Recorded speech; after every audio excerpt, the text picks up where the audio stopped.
That means it's bug season. Heck, who am I kidding? It's always bug season in Texas. And that's why you need Grandeur Pest Solutions in your corner. They're locally owned and operated. They're trained, they're trustworthy, and they have a proven record as they have been in business for almost 10 years. They provide pest control against ants, bed bugs, bees, roaches, fleas, wasps, mosquitoes, rodents, spiders.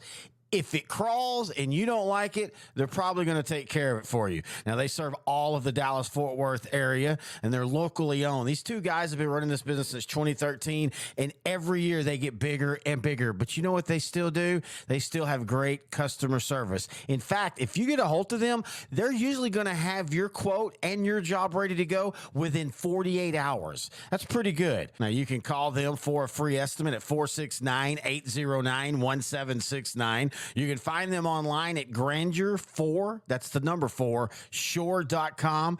You can also find them on Facebook. Just type in Grandeur Pet Solutions, and we are so happy that they're title sponsor for OutDrank The Coverage in 2023. I'm one of the best-known cowboys in Texas, but a lot of people don't recognize me in a cowboy hat, so I just carry the American Express card. It can help you out in plenty of tough situations because you never know when you're going to be surrounded by redskins. Howdy. To apply for the card, look for this display and take one. The American Express card. Don't leave home without it. Goes electric with We Want Dallas. I mean, it brings the hair up. It still does. We hit the top two rivals of the Dallas Cowboys, and we have a lot to talk about. Hello, everybody. Terry Bennett, intern Noe the Pro, OutDrank The Coverage, A Look Back. This offseason, we've been doing the top 5 rivals for the Dallas Cowboys, and we've reached number 2. And if you don't know by what you saw, that, of course, is the Washington Commanders, and it will take some time. And I want to go ahead and say this now. We said this during the happy hour. On the table, we have the Washington Commanders helmet, and then we have a couple of the Washington Redskins helmets. Now, that in no way is trying to make a statement, trying to make a political point. We're just going off the history of Washington, and that's what they used to be called. Also, you and I talked a little bit about this on the happy hour. I think part of the reason why this rivalry is as big as it is because it was, for the longest time, Cowboys versus Indians. But anyway, that's what we're here to talk about. Top 5 rivals of the Dallas Cowboys. A look back. Number 2, Washington. Intern Noe. Had to. What drink? I do good. That's great. And today I am drinking Uncle Nearest 1884. It is the small batch whiskey out of Tennessee by the Nearest Green Distillery. If the name sounds familiar, Nearest Green was the master distiller in the 1800s. He was a former slave. He's claimed to fame also is he taught Jack Daniel his distilling method. So if you ever drink Jack Daniels, you know where it's the kind of little bit of the history of how it all got started. This is pretty good. I've had it before. I've had the 1884 and the 1859. I'm just gonna go read off of here. It really does have a caramel. I don't know, French vanilla ice cream. At least maybe my nose is not mature enough. Oh, or they just throw some shit in there to claim it. Yeah, but I definitely get the caramel, which is a very common flavor and smell for bourbon. But yeah, and I taste it. I get some cinnamon. Brown sugar is also a common flavor. Yeah, it just finishes smooth, a little bit of spice at the end. Yeah, this is one of a classic bourbon. And I am drinking, of course, as always, Good Night Loving vodka. It's smooth. It's delicate. It's 9 a.m. when we started doing shots today, so this is going to be an interesting one. If you don't know, the way we do these look backs and bad movies and a drink, we get together once a month and we record multiple episodes. So let's just say this is the first episode, so you're going to be okay with the quality. Maybe, I don't know. But let me ask you something, intern Noah, because you and I think the number one, and if you followed this series, you kind of know, obviously, of course, who's number one. It's going to be Philadelphia. And then number 2, Washington. It to me is strictly based on how old you are. because what you look at as the big rivalry and what I look at as the big rivalry as far as just historically are two different reasons. And it's because for Dallas and Washington, that was from you could say basically 1960. We'll get into that. But for all real, 1970 through 1987. And for the Eagles, which will be number one, theirs have been, you know what? I kind of think the pickle game, 2000 and was it 2000? Yeah, 2000. Yeah. I always think the pickle game is kind of where the rivalry kicked back up. It had been there, of course, in 1980 with Dick Vermeil, 79. It was there with Buddy Ryan in the late 80s, early 90s. But really, the last 24 years has been, when you think of the NFC East, basically Dallas and Philadelphia. But I will contend that Dallas and Washington, the games always seem to be bigger. Yeah, I mean, they played in 2 NFC title games in the 10-year period. Oddly enough, Dallas is 0-2 against Washington in the playoffs. Yeah, the only 2 times they've ever played in the playoffs. So, yeah, I agree with you. We have a 9-year difference in age. By the way, happy birthday coming up. Oh, thank you very much. Yeah, almost the big one, but not yet. Yeah, I'm almost 39. I appreciate you remembering that.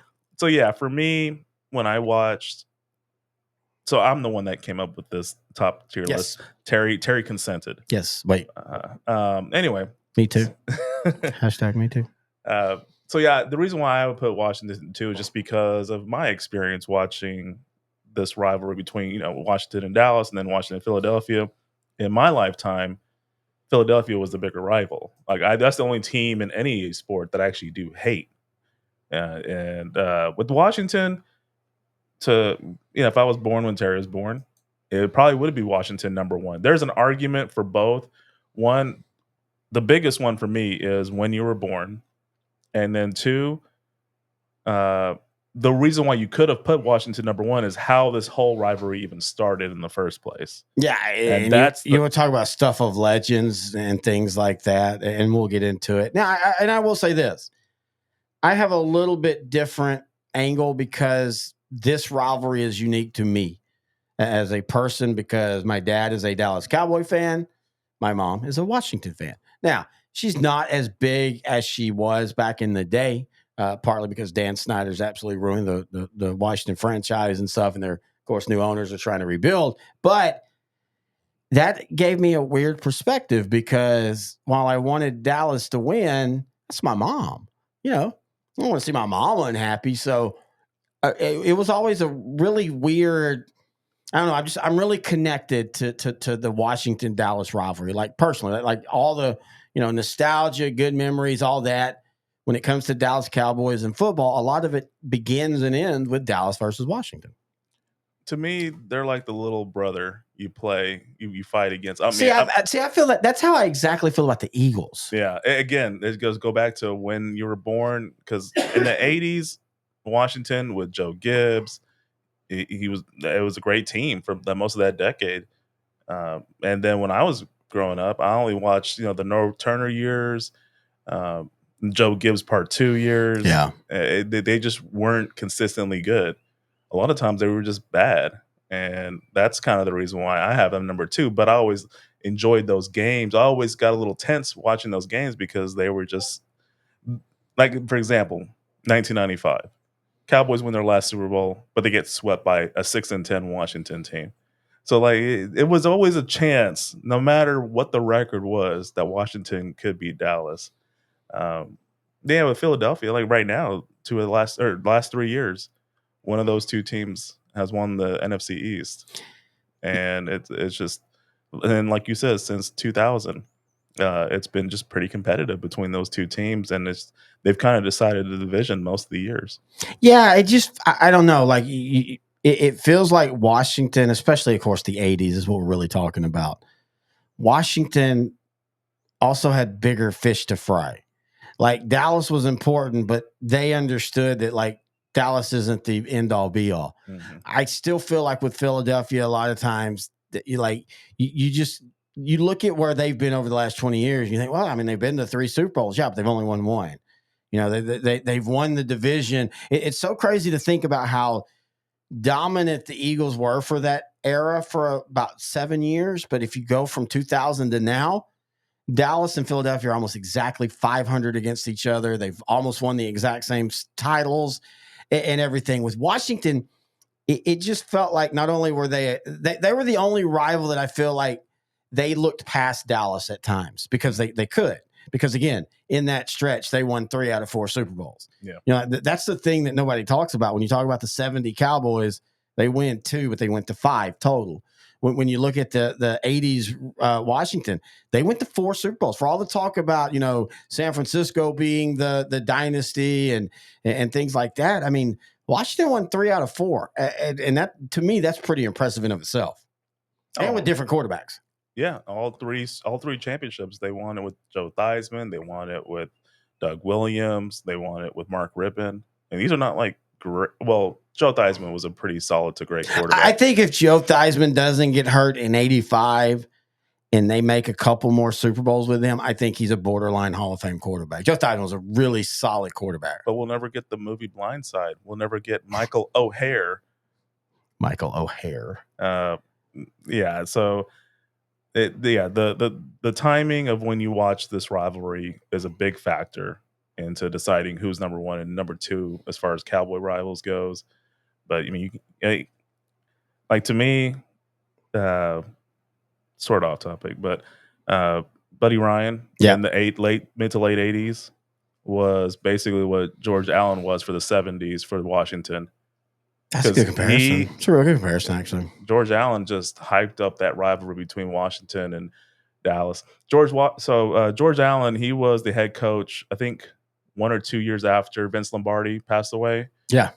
For those that don't know, Vince Lombardi, the famous Packer coach, he retired after the 67 season, took 1 year off, then became Washington's coach in 69, had cancer, and died in 70. So I think they had one head coach during that season, and then 71, Allen came in. But yeah, he hyped up that rivalry so much. And we talk about the 80s Washington-Dallas rivalry. The 70s were really good. Washington, that's where it started. Yeah, Washington was really good for most of the 70s. Well, okay, so where it started, let's go ahead and now we get into the meat of the show.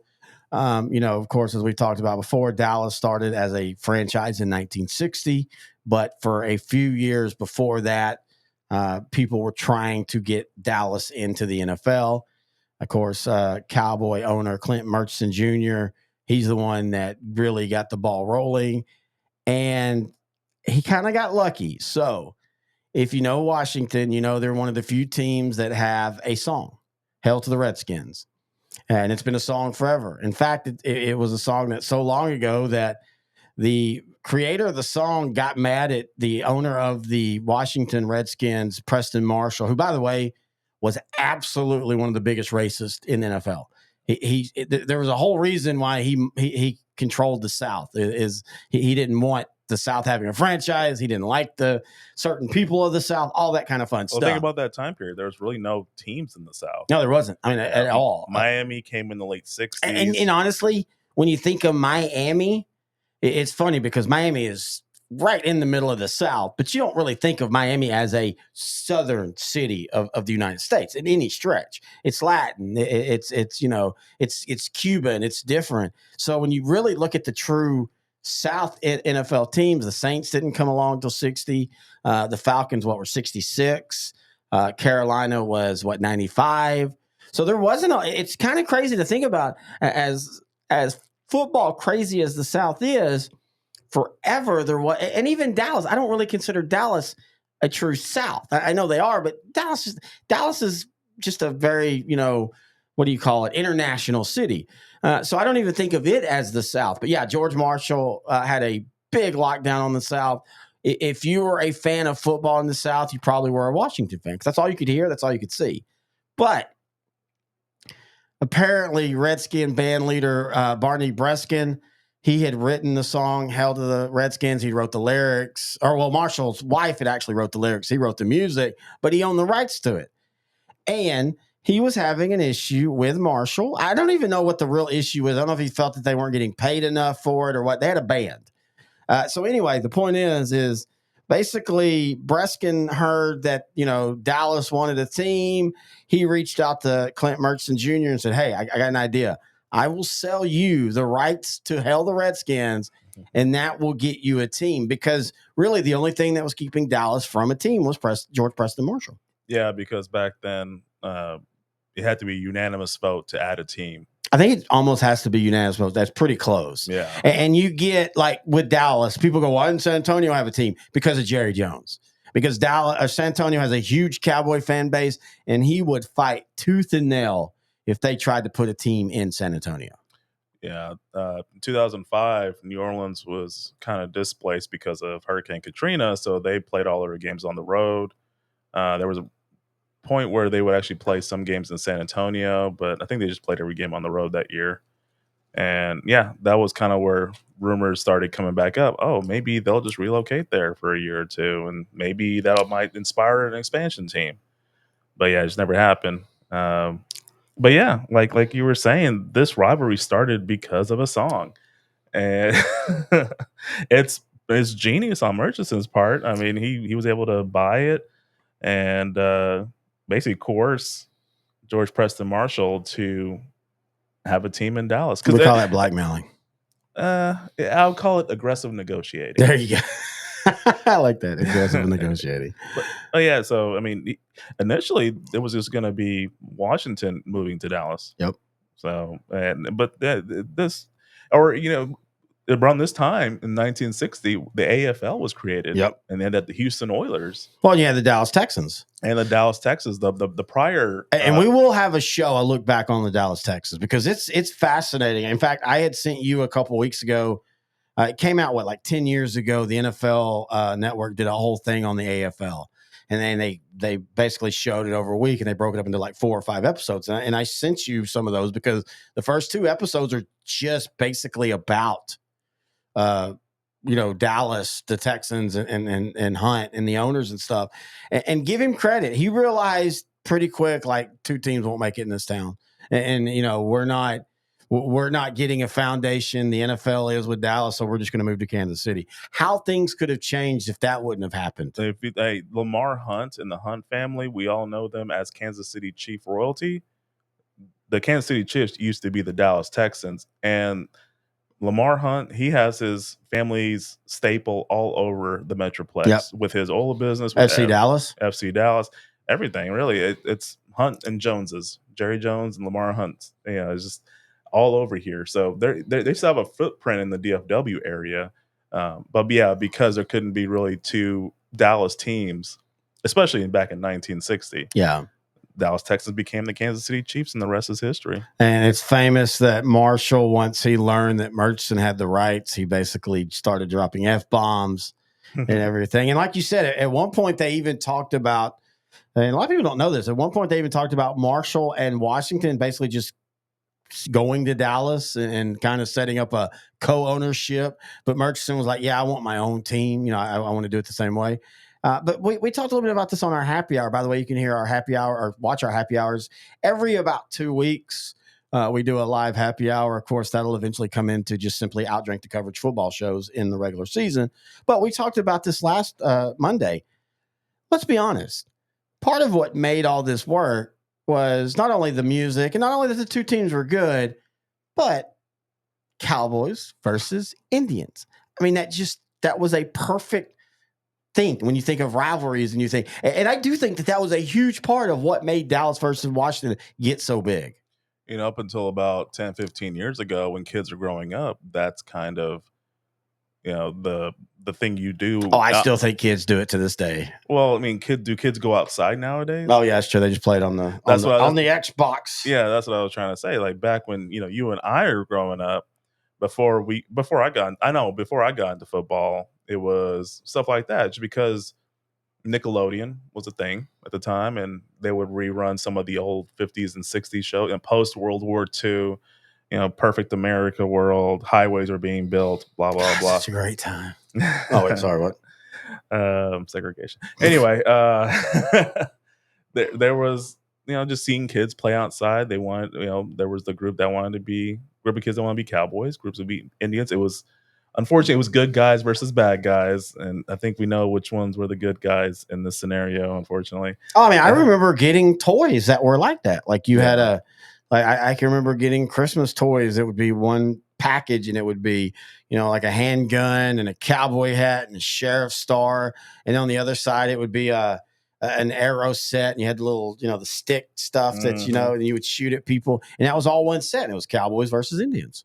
It's a tale as old as American time. I mean, it really is. It's good versus.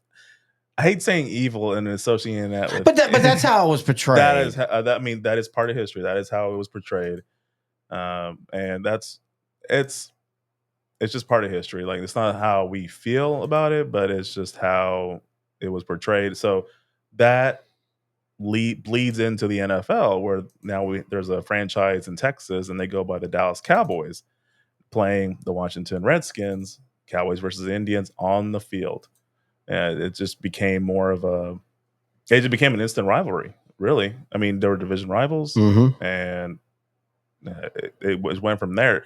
Now, it took some time to actually have some really competitive games, only because Dallas Cowboys were, the young team at that point in time. Yeah. It took them until 65 to even just break even.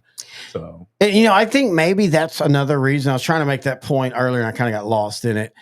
One of the reasons I think the Redskins / Commanders, but really the Redskins, and when I think about, I think 72 to 87, Yeah. is they're one of the few programs or teams that over that time almost got the best of Dallas as much as Dallas got the best of them. When you look again, we talk about 0-2 Dallas is against Washington in the playoffs, both of them NFC title games. And you talked about it took a while for these to be rivals on the field outside of the whole. And the funny thing is that whole music thing that wasn't really even talked about till the 80s. Yeah. So it wasn't like the fans of Dallas in 1962 knew all that. But really, the first game, the game that to me really put this rivalry on the map is, of course, the 1972 NFC title game, where Dallas, the defending Super Bowl champ, you kind of felt like that they were a team that, if they'd have played Miami, even though Miami was undefeated, I think Dallas just matched up well with them. The problem was they didn't match up well with this Redskin team, and Washington jumped out early in the second quarter. They went up 10-3, and honestly, it really never was that much of a game. it really wasn't. The score was close up until the fourth quarter, and then Washington scored 16 in the fourth quarter to pull away. Big reason though was because of an injury. Yeah. Excuse me. Was it Waters? I believe.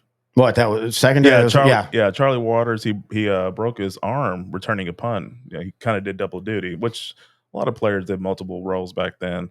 So he broke his arm. He was the main guy covering All-Pro receiver Charlie Taylor for and Washington. he was struggling in that game against Taylor before he got hurt too. Yeah, he was struggling. Charlie Taylor was again one of those guys that people don't talk about enough now.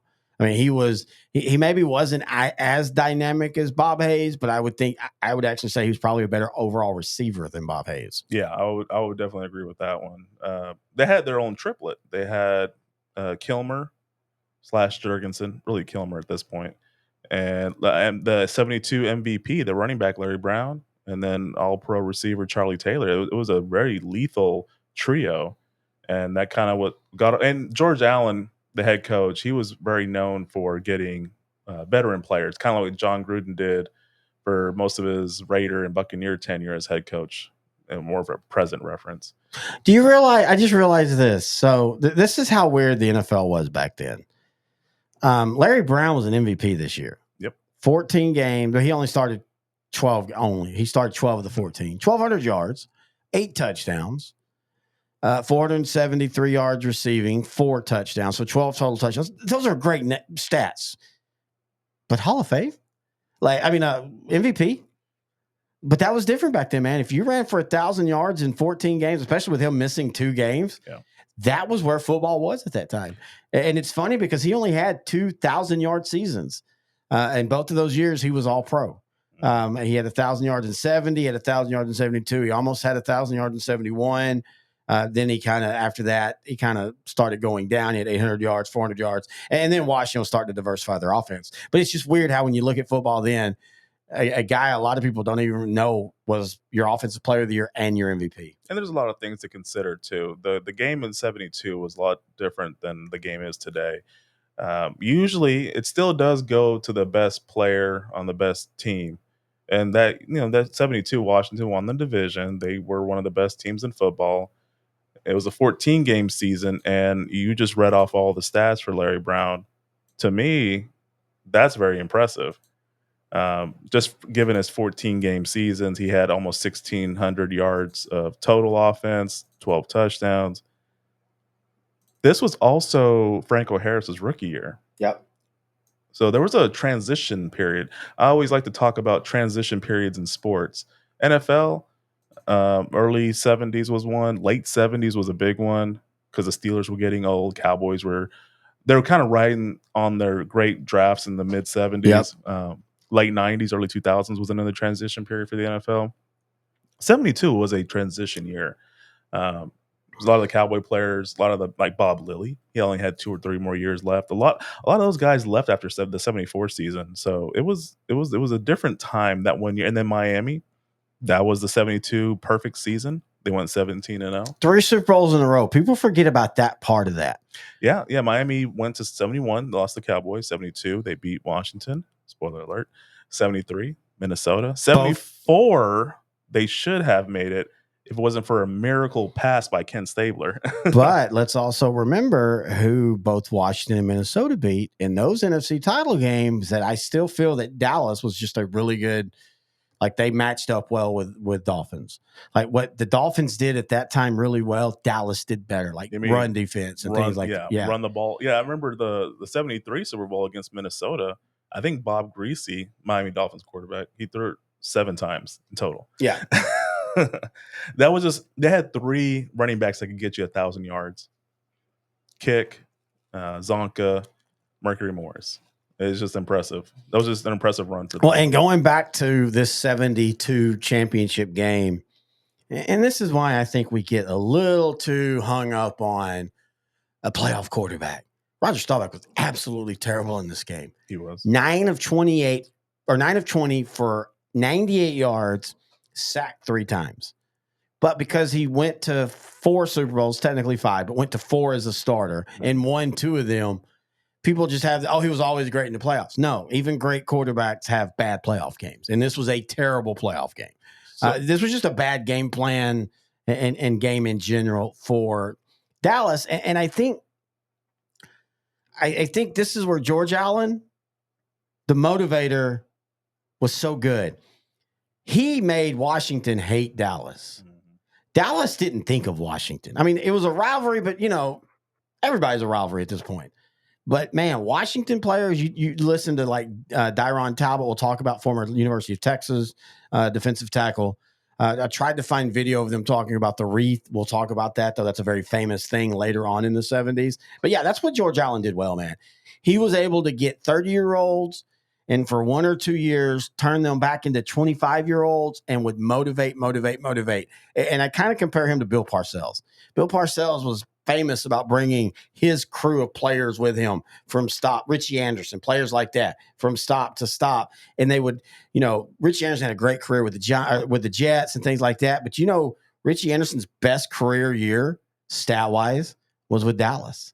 And it's so crazy to think that, because Dallas is the last team I would even think about for Richie Anderson. But he was so good. But it was that year that they got rid of Quincy. They had quarterback issues. Vinny Testaverde was their starter and all that.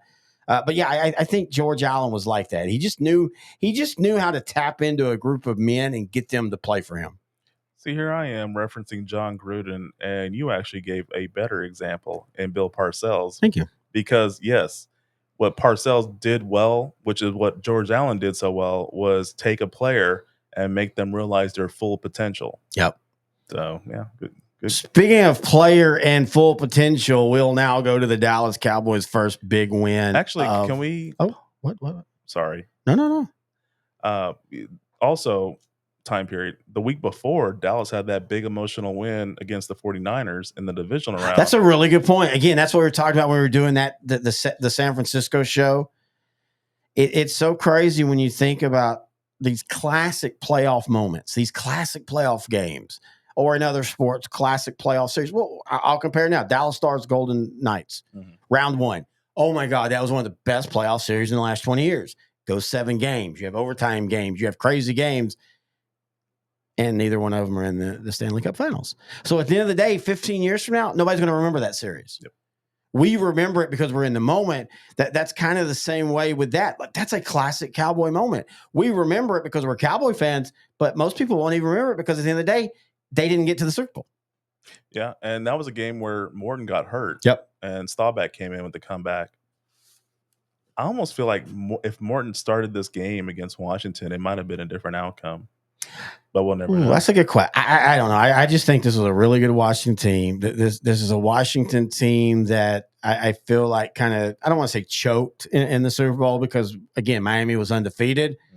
But it felt like, well, let's be honest. It felt like, and this is one of the negatives about a motivator type coach, it felt like that Dallas, they put everything into that Dallas game, and then they just had nothing left in the tank for the next one. And that's that balance you have to figure out when you're a coach. And that's what Jimmy Johnson talked about. Like, one of the reasons why he didn't like coaching at a place for 5 years, more than 5 years, because you have to start getting really mean with your tactics and how you get players, in his opinion, how you get players motivated. And I think that was a classic case where they were all in on Dallas. That was their Super Bowl. Oh, yeah, we've got to play this other game. We forgot about that too, if that makes sense. No, it makes perfect sense. All right, so let's go to another game that honestly really probably didn't matter in the, as far as the season and the lexicon of the 1974 season, but I think is one of the great, this is why Dallas is Dallas, and that, of course, is the playoff game where Clint Longley from Abilene Christian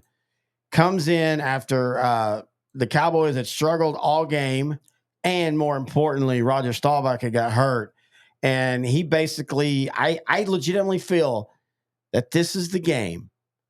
This is the moment that the Dallas Cowboys started winning hearts across America, because you want to talk about all the heroics and everything and all that. There is nothing better than a dude that this is literally basically his big moment and only moment in the NFL.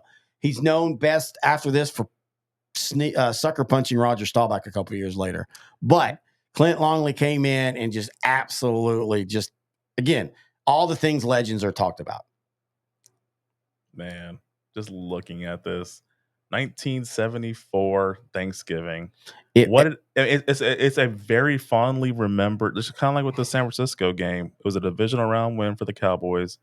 It didn't end up well that season. And this game, game, they come back to have a big win. They don't even make the playoffs. This was like the big transition year where a lot of the old guard from the 60s and early 70s, they retire or they leave for parts unknown, and they're forced to draft well for the next 3 years in order to get back into especially that 75 draft, which we'll have a show in of itself eventually. We're going to eventually do the top 5 best Cowboy draft classes, the top 5 worst Cowboy draft classes. You know what gets lost in this game?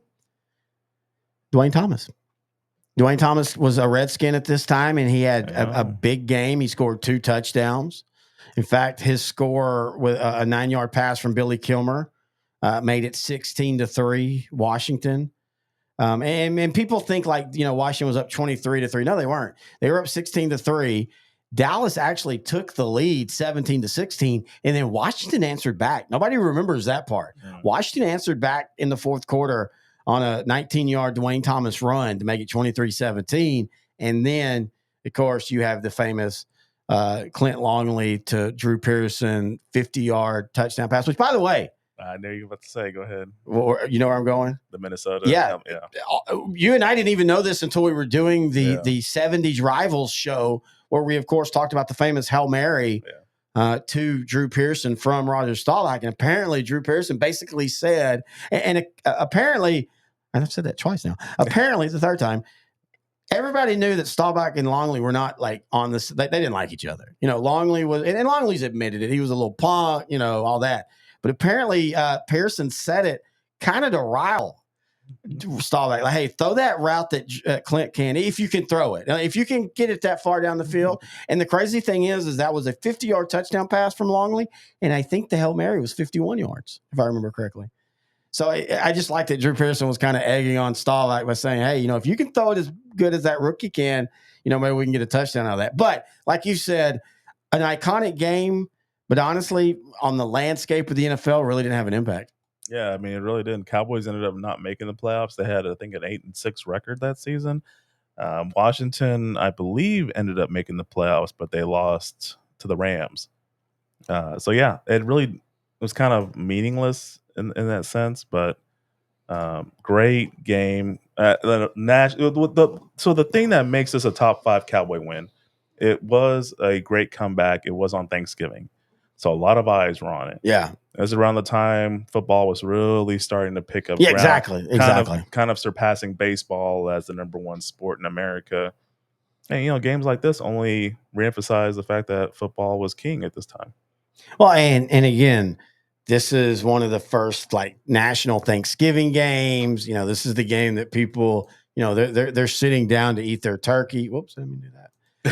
They're sitting down to eat their turkey and all, and this game is on TV. And again, that's why I say I think this game had a long way in going in making what began the Dallas Cowboys, the love affair for America, because it wasn't just, again, we can talk about the Cowboys, that the name in of itself. We're in an era where, John Wayne had just died, but he's still a big part of the American lexicon. Yep. The Italian spaghetti westerns were starting to come into play with Clint Eastwood.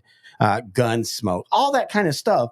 Again, all that helped kind of solidify Dallas and the Cowboys as a national franchise. And then doing this big game in this big moment, you're down a lot against your rival and you come up big.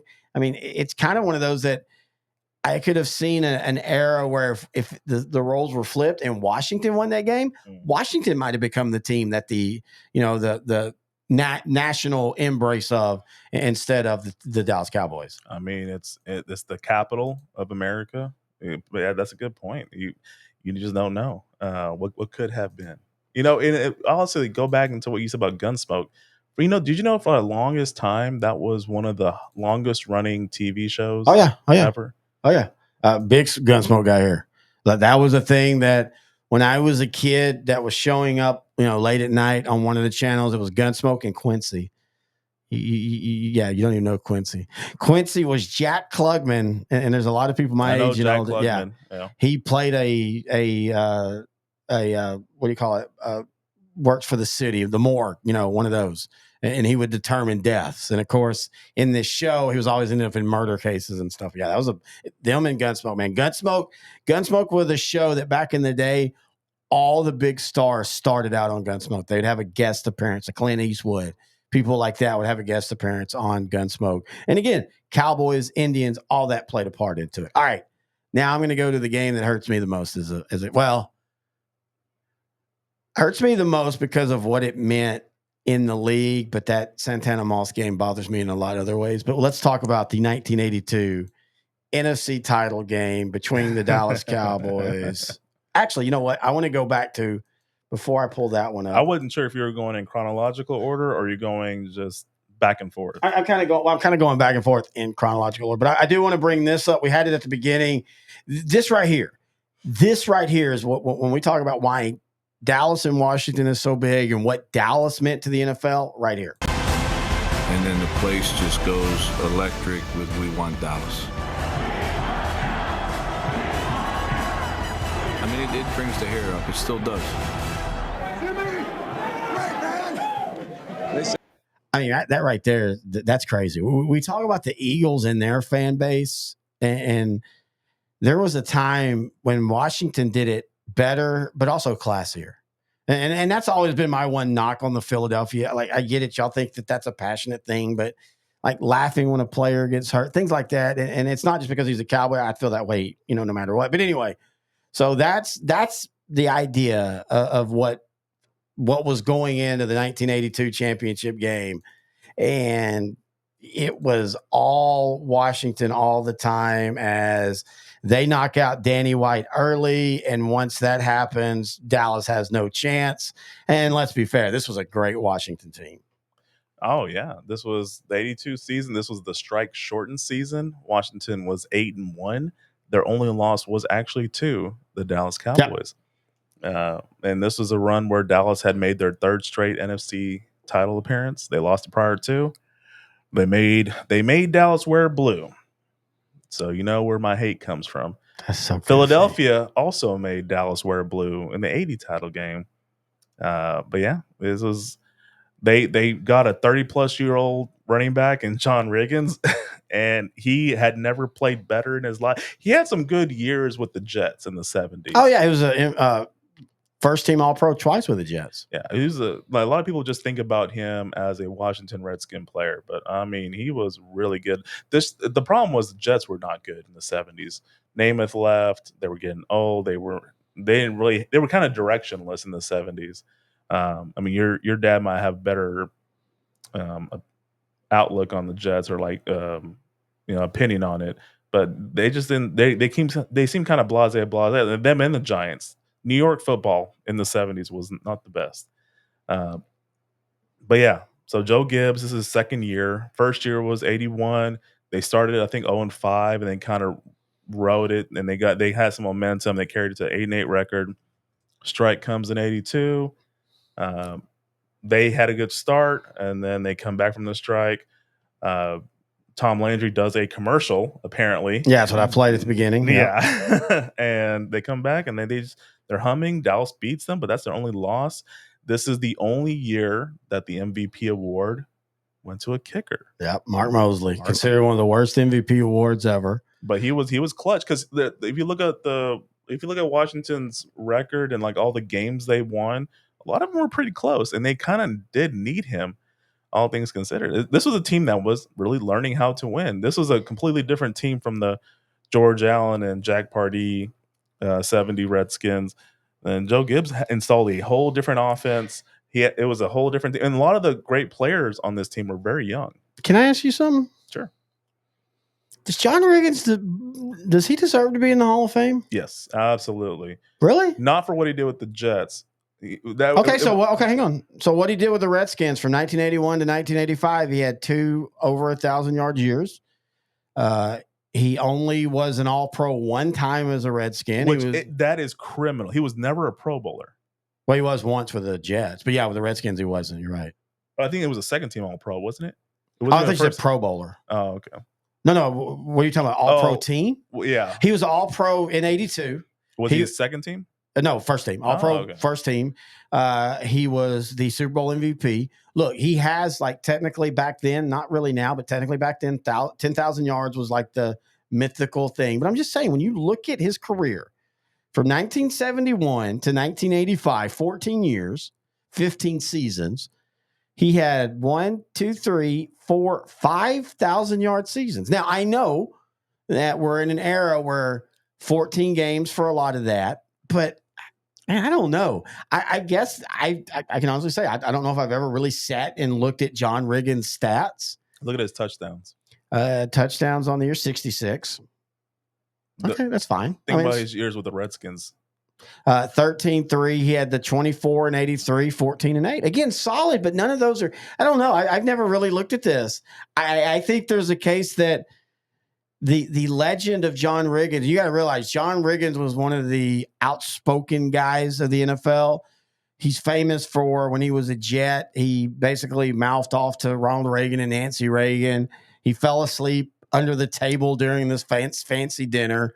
And what else did he say during that? He also said something during the dinner. Yes, I couldn't remember what it was. It was he said something to Nancy Reagan. Yeah, it's like something like, "Hey, Nancy, baby." Yeah, something like that. Like, if you got some free time, I got some free time. But I think the personality outreaches the stats, and I'm perfectly fine with him being in a Hall of Fame. But when you really look at his stats, that's not really a Hall of Fame number stat. Didn't he over 10,000 yards? Yeah, he's over 11,000. But again, 15 years and only 5 of them were 1,000 yards. Well, some of it was kind of like the Marcus Allen issue where he had a bunch of great years, but there was a bunch of years where I don't think it was Jets ownership, but with the Raiders owner or Al Davis didn't like Marcus Allen. Yeah. And it kind of hurt him production wise. And then he ended up going to Kansas City, having a renaissance career. That could have been something similar with Briggins. I just think that someone in his early to mid 30s producing like he did, it's just, I know he had one of the greatest collection of offensive linemen for that entire time. And that's what beat Dallas in 1982. Because Dallas at this point defensively, the run defense had kind of been figured out. The flex was kind of already outdated. But what Dallas did so well was blitz. Mm-hmm. And they disrupted the passing game.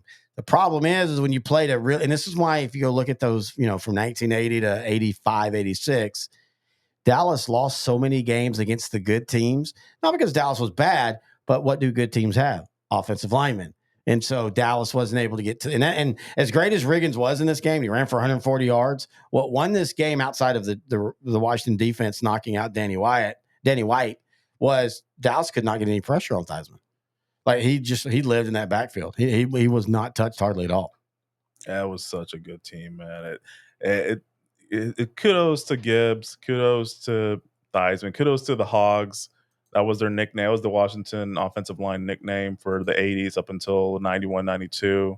Really, for Joe Bugle's time there as offensive line coach, as for Joe Gibbs' time as head coach there, that was what they were known as, the Hogs. They were just big guys that could plow, and they made that team so competitive for the entire decade.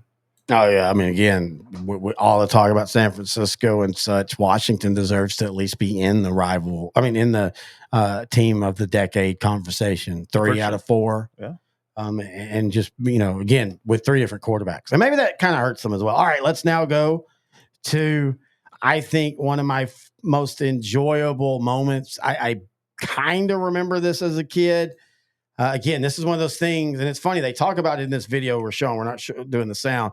They literally talk about how important you wanted to win this game because it gives you the number one seed. Yeah, that didn't really help Dallas that year. Again, another funny point about this. This is obviously I think this is a top 3 Roger Staubach game of all time. This is a top 5 Cowboy win of all time. Yet it didn't really matter because the very next week or 2 weeks later, Jackie Slater and the Rams come in and upset Dallas. But in the moment, we never realized this was going to be Roger Staubach's final game. And I think that's the biggest thing of it.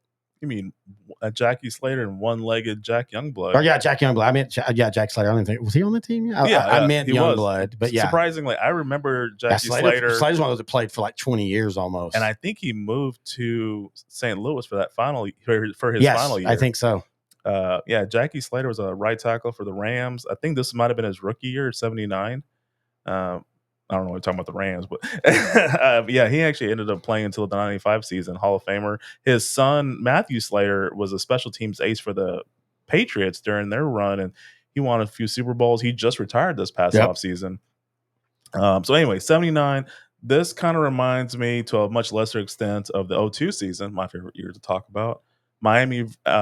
Oakland at Miami. Yeah. And they were both, I think one team was 8-. I think both were 9-4. Miami was 8-5. Oakland was 9-4. Winner got the number one seed. Miami won.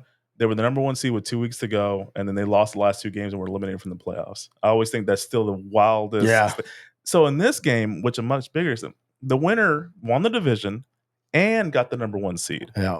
And the loser was eliminated from the playoffs. Yeah, it's one of those, again, this was only one wild card per conference, and this was one of those years where other conference or other divisions just had better records, and so it was a win and go on or lose and go home. And if you look at the 79s, it was the transition year I was talking about earlier. 79 in the NFC, the number one seed was 11-5. Dallas was 11-5. The Philadelphia Eagles were 11-5. They were the 2 best teams in the NFC record-wise. Mm-hmm. Tampa won the Central with a 10-6 record. The Rams, with their worst team, won the West for a 7th straight year with a 9-7 record. So it was a pretty it's kind of like the 01 or the 2021 season in the AFC where it was like Tennessee had the number 1 seed, but everyone was like 11-5, or I guess it was the first year of the 17 game season. Or anyway, it was like 11-6, 10-7. It was a bunch of teams just jumbled there. That's kind of what this season was. So that's why this game took on importance. And also, this is Roger Staubach's last win. Yeah, nobody knew that he was going to retire at the end of the year. Yeah. So, yeah, Staubach served his time overseas, came back. He was a old rookie, like 26, 27. And by this time, he was going to, when in 1980, before the 80 season, when he retired, I think he was 37, 38, but his body was just worn out. He was just ready to go. Mainly concussions. Yeah. That's the sad thing when you look at, a lot of people would consider the top 3 quarterbacks of the Cowboys, or at least 3 of the top 5 quarterbacks of the Cowboys, Aikman, Staubach, and Romo. Mm-hmm. None of them went past 10 years of actual starting time. None of them, have that longevity that other quarterbacks have that adds to their legacy. And Staubach, again, I think somehow he has become undervalued when you look at quarterbacks, because the efficiency and all that we see today, that started with Roger Staubach. Roger Staubach was the first guy coming in the 70s that was truly efficient and also could hit big plays. And what I mean by that is you would have, and this is not knocking on Terry Bradshaw and all them, they were great quarterbacks, but like an average Terry Bradshaw game would be like 10 of 19, 185 yards, 2 touchdowns, and 2 interceptions. Up until the late 70s. Yeah, up to the late 70s. But even in the late 70s, you go look at his stat lines, and he wasn't completing 65, 68% of his passes. Offenses didn't do that back then. Yeah. But Staubach did. And this was his best year. His last year was his best year. And part of me always thinks that if he had played another 2 to 3 years, I think they would have won another 1 or 2 Super Bowls. I think they might have won in 80, and that would have been the year they might have played the Raiders finally. Yeah. Maybe 82 in the strike shortened year against Washington. I think they could have beaten Miami. Washington could beat Miami. That was David Woodley led Miami. Yeah, that was not a good Miami team at all. Yeah. So, yeah, it's a little bittersweet for me. It's great that they won the NFC East, won the NFC's number 1 seed, but they had the crushing loss in the playoffs to the Rams, a not good Rams team. They kind of just lucked out. And then he retired, and then they went back to the title game 3 years in a row, and you feel like, I'm not knocking Danny White. I know he got knocked enough back in the 80s. But you feel like if you had Staubach there, they would have won. Possibly. I do think we got to remember that the Dallas defense was very much a live or die on the blitz and big turnovers. And you kind of look at like the Cowboys now, when you get into the playoffs. Well, no, I mean, seriously, when you get into the playoffs, that's really hard to do against really good offensive lines. Yeah. And so things that you get away with against average to below average to even really solid teams, you can't do in the playoffs. And I think when you look at, it's kind of funny to think about, because San Francisco was the true dynasty of the 80s, yet 80, 81, and 82, that's the one I feel like got away from Dallas. And also, as you and I have talked about, what Roger Staubach might have done is something that's not even like that big of a deal when you look at it, but in the middle of the season, win those games that puts the NFC title game in Dallas and not in Philly, in San Francisco, and in Washington, back to back years. Yeah, back in the early to mid 70s, well, up until then, the home field advantage was like rotating between divisions. But by this point in time, it was best record. Yeah. So, yeah, Dallas could have probably won that game or two during the regular season that would have gotten them the division and home field advantage. But, oh, well. I mean. Oh, well. Like, what are you going to do now? Yeah. It was a great game, all-time great. Kind of highlights. That was the best of Roger Staubach. It's just sad that he had to retire after that season. All right, so the next game is a Washington win, and this is a game that basically created a movie. And this is 1987. Now, what's the big point? What's the big thing about this game, Noe, that makes this game one of the big Washington wins in the franchise history? Well, it's another strike-shortened season by 1 game. And Washington played all replacements for the most part. Dallas had some of their stars in this game, like Tony Dorsett and Randy White. Ed Too Tall Jones. So it was a lot of Cowboy actual players, not replacement players, that were in this game. And so you would think, well, Dallas they would cakewalk over the Washington replacement players. But what ended up happening was Washington won 13-7. I have a funny feeling that Tom Landry loved the strike Why? because he was coaching guys who were not great players but would listen. Because the biggest knock on Tom Landry was, as great as he was at acquiring talent, at times he didn't know what to do with that talent, or he tried to pigeonhole the talent into what he wanted to do. So I think, honestly, for him, he probably enjoyed this stretch. Also, I've never understood why people thought Dallas, with a bunch of guys who hadn't played in 5 weeks, was going to, I don't care who you are, you're going to roll out and beat a team that it might not be as talented, but have been working together, playing together. And also, people don't talk about this. There was a lot of turmoil behind the scenes with this Cowboy team because of players crossing the strike, and some weren't. And then even the guys that crossed the picket line and were playing with the replacements, they kind of were not treating them with a lot of respect and stuff. So, I mean, it's one of those, you look back now and you go, oh yeah, I can obviously see why this didn't work. But in the moment back then, I can remember ESPN called this one of the biggest upsets in the NFL history. I don't really see it that way, but I think it's a cool story. Yeah, it's definitely a cool story. To me, it's still an upset just because if you look at it, Washington has replacement players. Dallas has replacement players. Or as your famous quote, but Dallas had some stars on there. Look, Troy Aikman's punting. Oh, number 8. Wow. Look at those pads. Oh, yeah. You still had the high-level pads, brother. Oh, man. Like, what protection did the punter need? Good point. Who is that? He must have been oh, my God. I hope he was a replacement. Yeah. So, of course, if you do not know, this game loosely, and when I mean loosely, very loosely inspired the Keanu Reeves movie, The Replacements, which is one of my favorite football movies. And we will, of course, talk about it. The funny thing is, though, is Gene Hackman in The Replacements is very much playing a Tom Landry style character.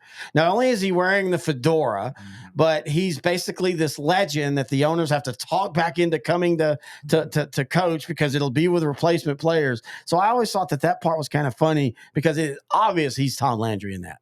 Which is ironic. I think Keanu Reeves and Hackman, that team they were on, weren't they Washington? Yeah, that's what I'm saying. Yeah, they were the Washington Generals or Sentinels, I think it was.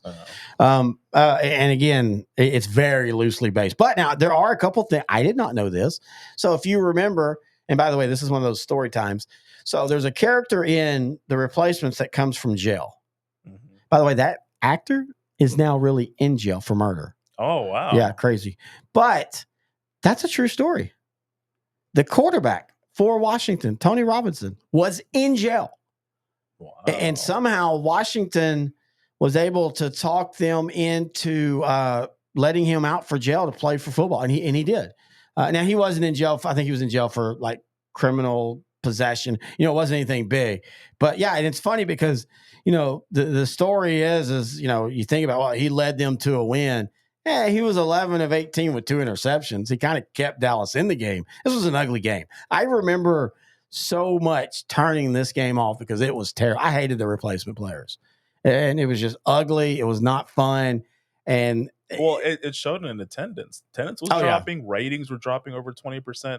I think 5,000 to 10,000 fans were only showing up for these games. So I mean, it's kind of like what the current UFL is right now. Yeah, I mean, but at least the UFL has a lot of young guys who could possibly be. Yeah, I mean, the replacement literally was like the movies. People just coming off the warehouse line, trying out for the Cowboys and stuff, and so it was just a really ugly time, and all. But anyway, it is. But what? The reason why it's a top 5 Washington win is because of what ended up happening for them that season. What?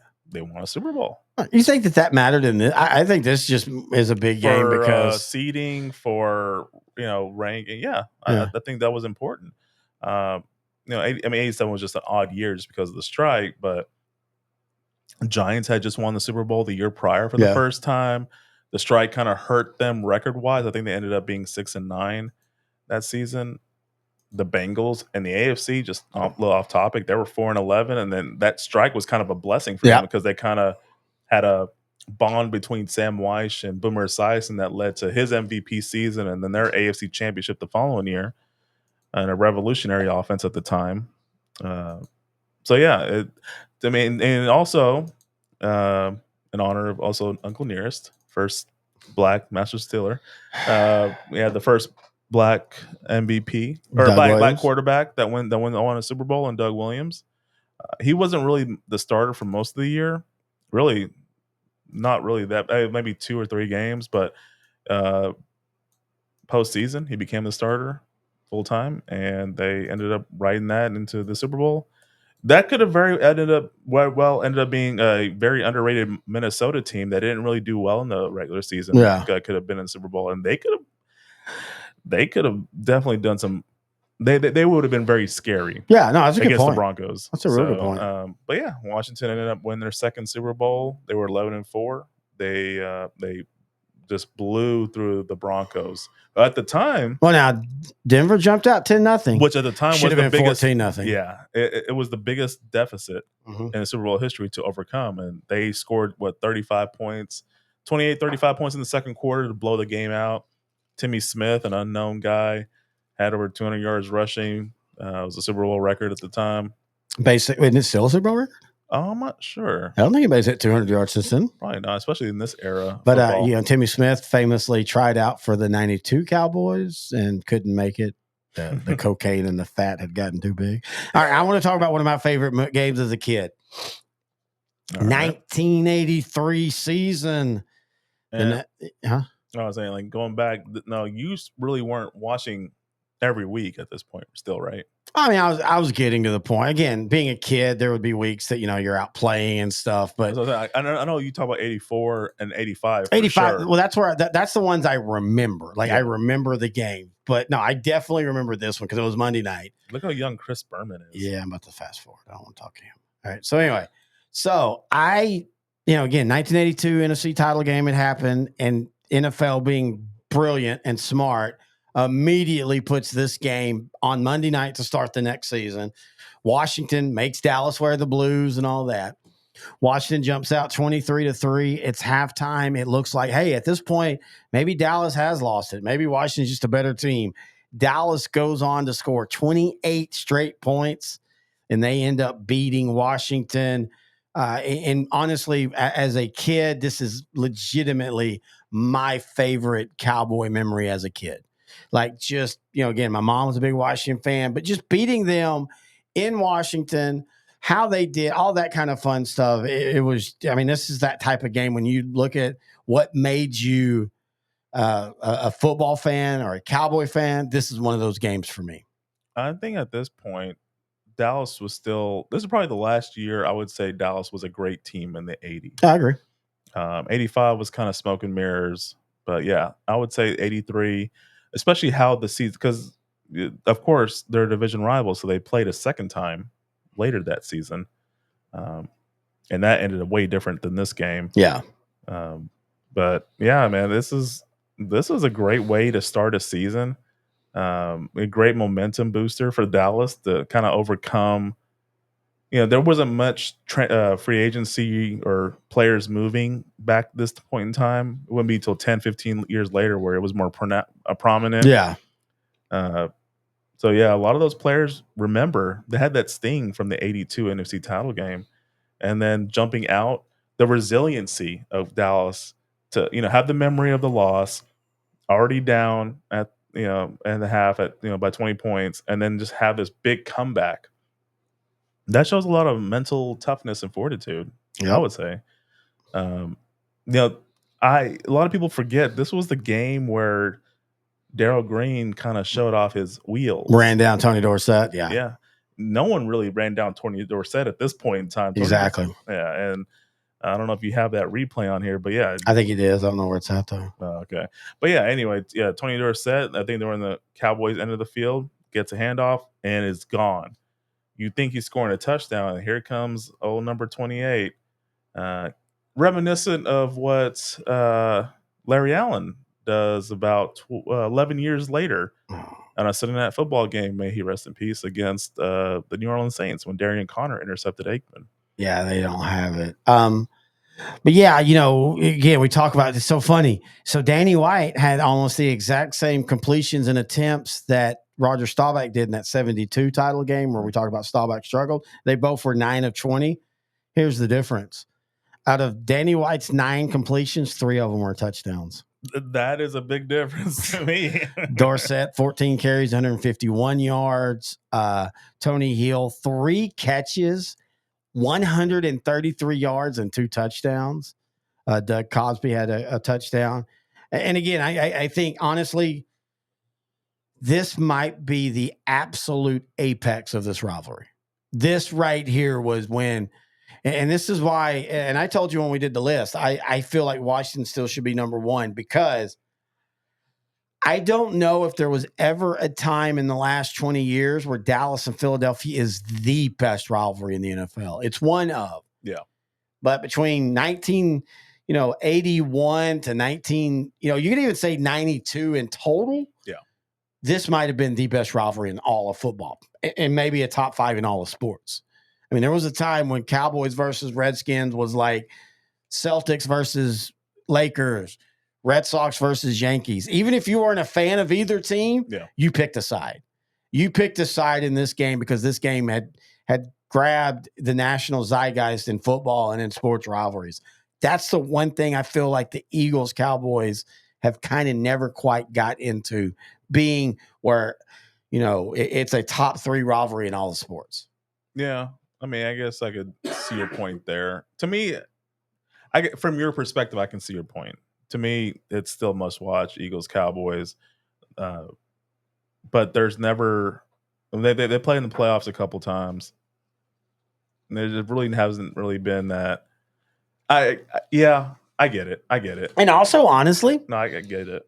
Because if you think about late 70s or 70s to early 80s, this was much watch. Both teams were really good, competing for playoffs, competing for division titles, Super Bowls. 91, 92, same case. Washington wins the Super Bowl in 91, Dallas in 92. They both kind of they split the series each year. And then it kind of just tails off after that.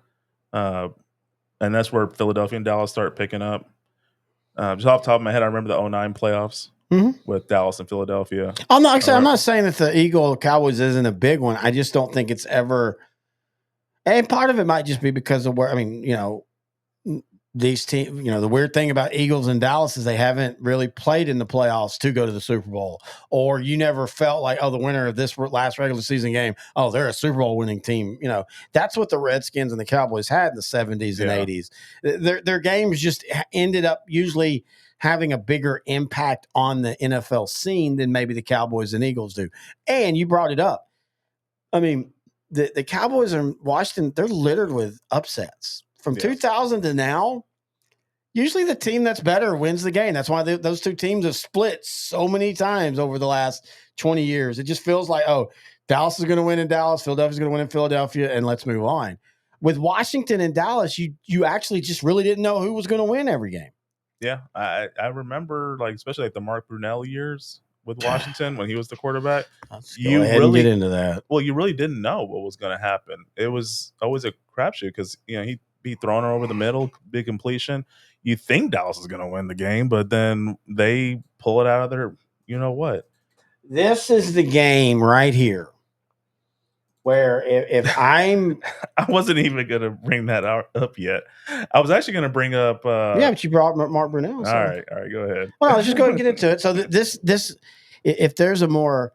I don't know if there's a more frustrating game for me as a Cowboy fan than this one, especially, again, as they're pointing out how Bill Parcells was 77-0 when he had a 2-score lead in the fourth quarter, and Dallas absolutely dominated this game from beginning to end, except for basically 2 plays. Now, was this the game where they retired the triplets at halftime? I think maybe. I couldn't remember. For some reason, I thought it was. I think it is. Anyway, Washington wins their first game of the season against Chicago, who ended up having a great year. Game 2, they didn't do well offensively game 1. Mm-hmm. And then game 2, you kind of see they were shut out. They didn't even have 200 yards by the 4-minute mark in this game. But 4 minutes left in this game. Dallas defense was playing great. Willie Williams had a great game. Dallas was wearing those old uniforms that you like. It was week 2, Monday night, 05. High expectations for Dallas. Not as big of expectations. This is year 2 of Joe Gibbs with Washington. You don't think? Oh, I disagree. I think he had expectations from the moment he stepped in. From the moment he stepped in, but he wasn't allowed to rebuild the team with young players, and he had to win then and there. It's kind of weird how both Dallas and Washington, of course, Washington, the second player or second coach being the same one in Gibbs, but it is kind of crazy how both of these teams at this moment had 2 iconic coaches who were both winning with like 50 yards, and this play doesn't happen. I hate this game. I hate this game so much. So, yeah, this is the weird game, just to summarize, where Dallas is up with under 4 minutes left, 13-0. And then Mark Brunell proceeds to throw 2 bombs to Santana Moss. One was 39, and the other was 70. It was back-to-back drives. Washington ends up winning 14-13.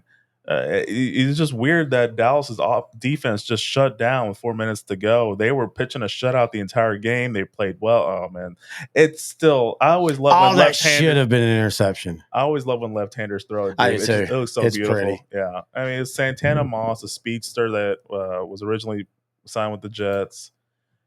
Big free agent signing for Washington. They ended up starting the season 3-0. They won their next game. They were a very streaky team. They won their first 3, lost their next, I think, 5 or 6, and then won the remaining games. Made the playoffs, won their wild card round game against the Buccaneers. Had a close loss to the Seahawks in the divisional round. This was a team that ended up becoming a Super Bowl favorite by the end of the season.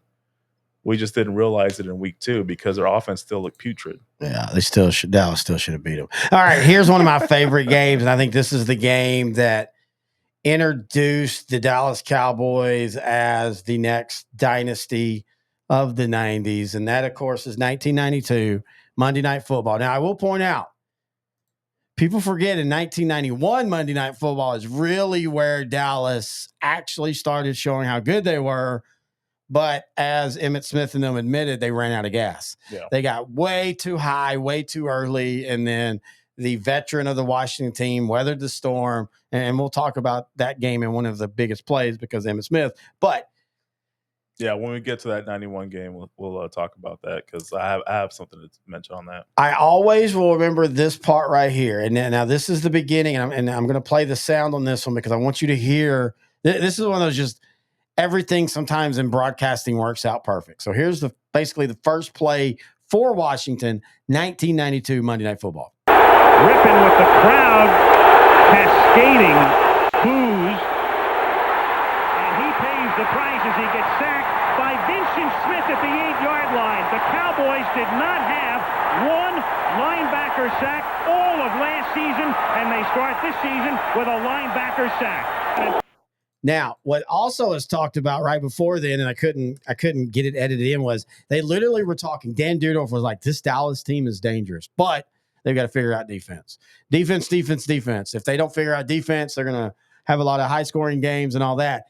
And this game and what they did on this first drive against Washington, I don't know if I've ever seen Texas Stadium as alive as it was. I don't know if I've ever seen just the atmosphere as big as it was in this moment. There's a lot of things we have to think about when we think about this game. The prior year, Washington had arguably one of the top 5 all-time great teams. And Dallas beat them once and should have beat them twice. Yep. So you already referenced the 91 game, the Monday night game to start this year. And then Dallas gave Washington their first loss in like week 12 or 13. I think Washington started 11-0 in 91. That's the Hail Mary game. Hail Mary game to Alvin Harper. We'll show it here in a little bit. Yeah. So Washington wins the Super Bowl. This is our last Super Bowl up to this date in 2024. Mark Rippon had only been sacked, I think, 7 times. That is crazy, dude. And in 91, it was the last great year of the Hogs. They were getting old, so there's a. I already told Terry. Yeah, I like to research the 91 to 93 Washington Redskins just because they went from a dominant 14-2 team that would not get pressure, or they would make sure their quarterback never got sacked, to a team that had to draft Heath Schuler. Gibbs retired. Richie Pettibon was the head coach, and they were just a shell of their former selves. Now, you can watch 1992 Monday Night Football game. Now you have a better understanding of why that sack was big, because Mark Ribbon really didn't get sacked much in 1991. And then the crowd was going crazy. Well, and let's remember who was on this team at this point now for the Cowboys. Who was brought in to create the pass rush that would give the Mark Rippons. For Brett Dallas Star fans, this is kind of this is a bigger example, but Brett Hull coming in to provide that final piece to get the Stars over the top to win the Cup in '99. Similar case, San Francisco star defensive end / linebacker Charles Haley comes to the Cowboys in '92.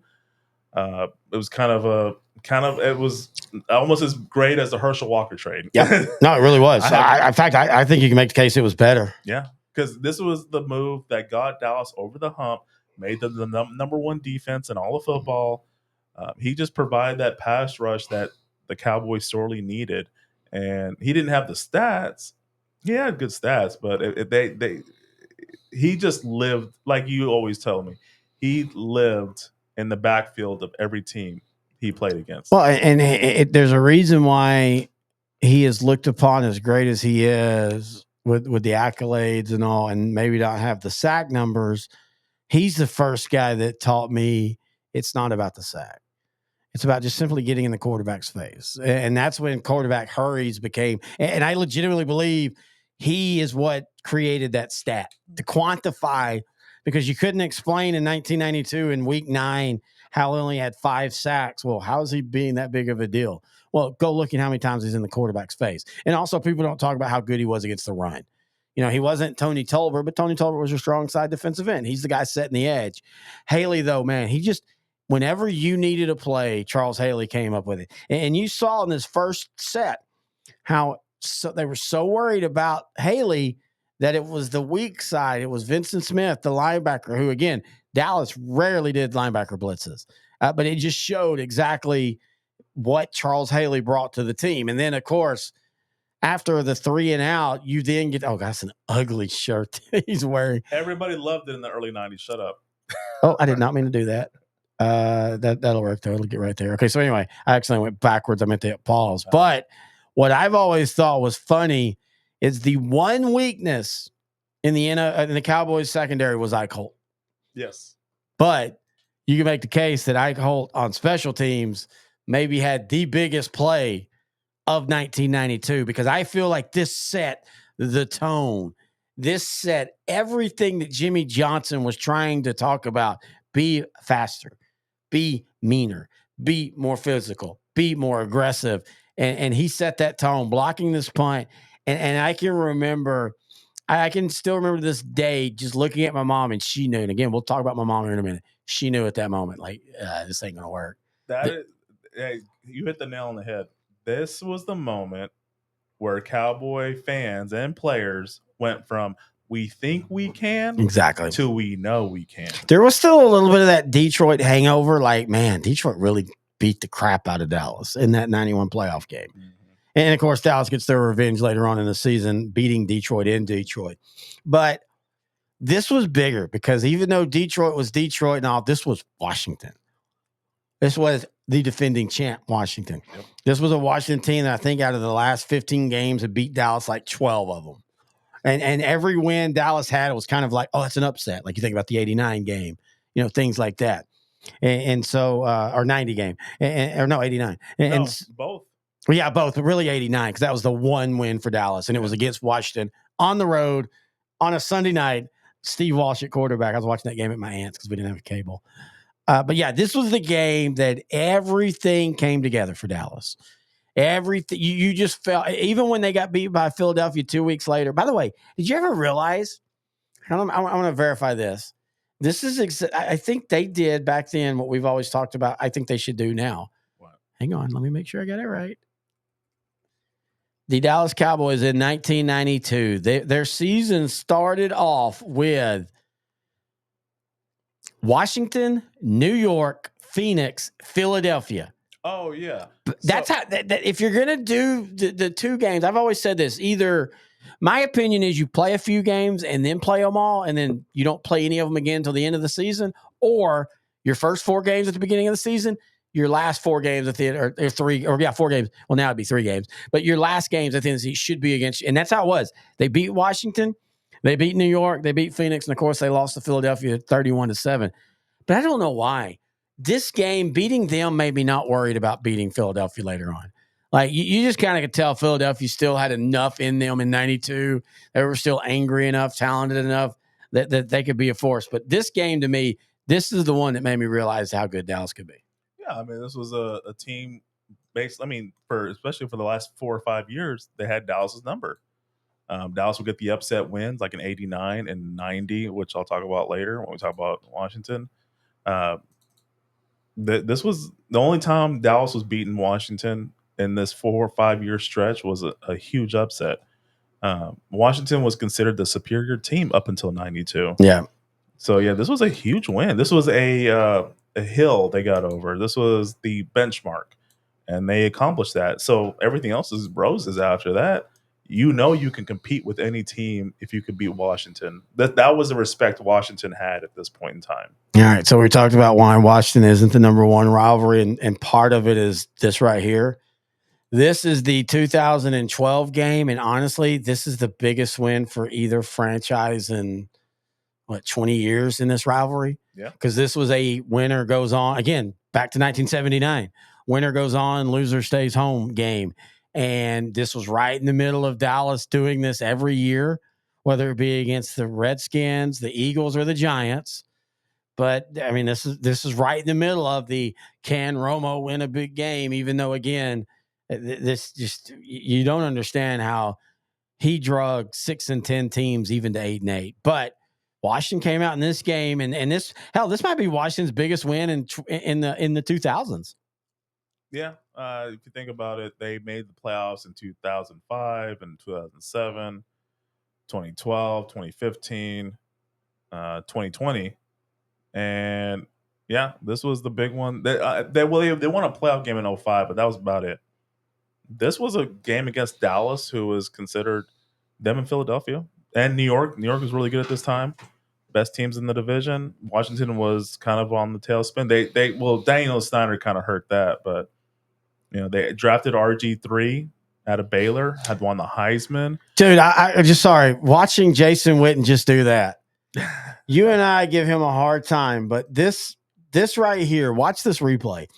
This right here is why Jason Witten's going to be a Hall of Famer. Watch his movements. You always talk about how the hell did he get open. Look at this. This is basketball right here.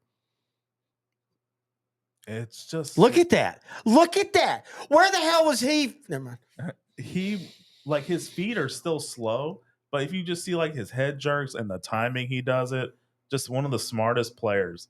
But still, how the hell did he get open? That's the great thing about him. But yeah, so this is, I know for Washington fans, this is a big game. For Cowboy fans, this is just in the middle of a shitty run. This was Mike Shanahan coached. Yeah, this is when he ran RG3 into the ground, literally. The whitest teeth in America. Yep. Because he would play a lot of Sunday night games, and those white teeth would be shining bright. Of course, Alfred Morris, who did have a couple good years with the Cowboys. Yeah. This was a really underrated Washington team. It was a really good. I mean, the funny thing is that they drafted Kirk Cousins the same year, but like in this 3rd or 4th round. But yeah, rookie Alfred Morris, a rookie RG3. It was a very young roster. Like, there was a lot of promise with this team going forward. And I know this was, you and I knew each other at this point, and you and I were both worried that this is going to be a long-term problem for Cowboys. Oh yeah, it's crazy to think about. You look at, I can remember you and I having the Carson Wentz talk, like, oh shit, like he's set. You and I having and by the way, Mike Shanahan destroyed RG3's knees. If that doesn't happen, we might have a completely different trajectory in the NFC and the NFL in general. But I want to talk about now 1983 as a kid, my favorite game. If I had one game that I could only watch for the rest of my life as a Cowboy, this would be one of them. I absolutely love the 1999 opener. Again, Cowboys in their blue, Washington at home, begins the season. We got to see the beginning of David LaFleur, and I still think if David LaFleur back doesn't get hurt, that's another possible Cowboy great. Man. Like David LaFleur from LSU was a tight end that was different back then. He was a more athletic Jason Witten, but he had back injuries. But this might have been Aikman's best game, even though he threw a couple interceptions. He had 5 touchdowns. David LaFleur caught 3 of them. Washington jumps out early on this game. Dallas makes a crazy comeback. And then one of my favorite plays of all time, and we'll show it here in a minute, the overtime win. But again, 1999 Dallas will definitely be an episode of what could have been. This felt like they were setting the table for greatness. And then, damn Arizona. And we have to think about what happened going into this game. This is the start of the 99 season. This is the season the Rams won. They initially were hoping that Trent Green, former Washington Redskin quarterback Trent Green, was going to be their solution. Ended up being Kurt Warner because of injuries. So Washington loses the guy they think they're going to bring into 99 with high expectations, running Stephen Davis like crazy in 99. They ended up getting Minnesota Viking quarterback Brad Johnson. Now, Cowboy fans, we have a different opinion of Brad Johnson. But in 1990, I forgot about 2008. I hate you so much. I hate you. In the 90s, Brad Johnson was a very capable and athletic-ish quarterback. Hey, and let's point out, in 2008, when Romo gets hurt, I thought Dallas was good. That's all right. We got Brad Johnson. We didn't know that he had an ulnar nerve issue. And by the way, he didn't either. He basically had to have Tommy John surgery the next year. Yeah.